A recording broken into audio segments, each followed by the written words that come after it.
Start. Just closure. The focus must be on adequate compensation for families of fishermen killed by marines. It may seem pragmatic to keep any pending litigation alive until all dues relating to it are paid and all legal issues are settled. However, it is somewhat puzzling that the Supreme Court of India has said it would keep the Italian Marines case alive until hefty and adequate compensation is paid by Italy for the killing of two fishermen by its marines on February 15, 2012.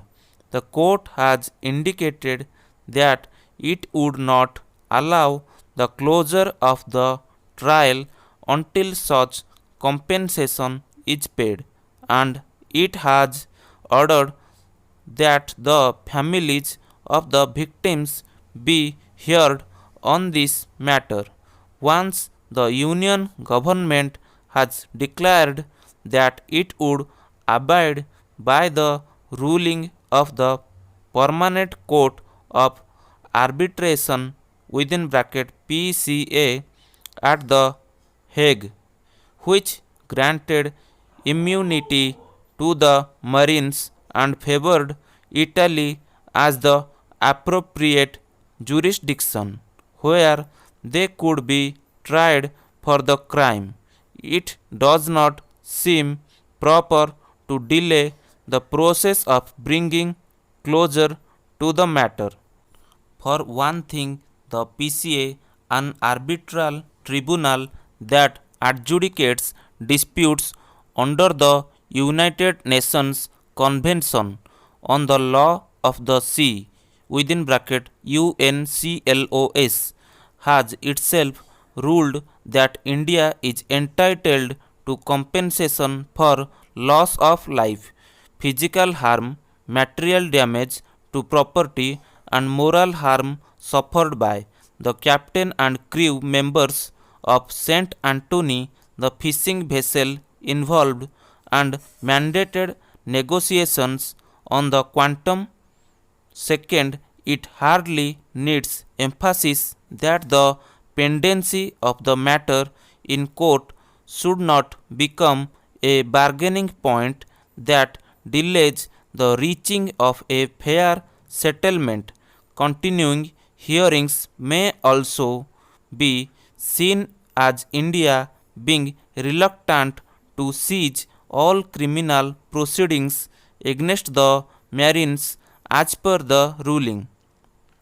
The court's resolve to obtain adequate and hefty compensation for the families of the victims is welcome, though it would be difficult to have a judicial determination of what quantum would satisfy these requirements. The center may have approached the top court for formal permission to close the pending trial proceedings as a matter of abundant caution, but as far as the law goes, it could have approached the trial court itself through the public prosecutor for withdrawal from prosecution under section 321 of the CRPC. 2.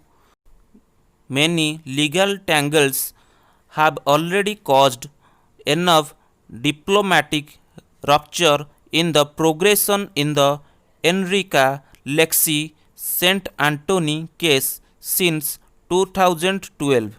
Article 253 of the Constitution, which says Parliament may enact a law to give effect to any international treaty or convention, has been cited to argue that in view of the arbitral court's finding on jurisdiction being in conflict with the Supreme Court's ruling in 2013 that the union government alone can try the case. A law may be needed before the trial is closed. This is just needless. Quibling as the conflict has ceased after India agreed to abide by the tribunal's ruling in keeping with its obligations under UNCLOS. India's focus should now be on negotiating for compensation and ensuring a purposive criminal trial in Italy.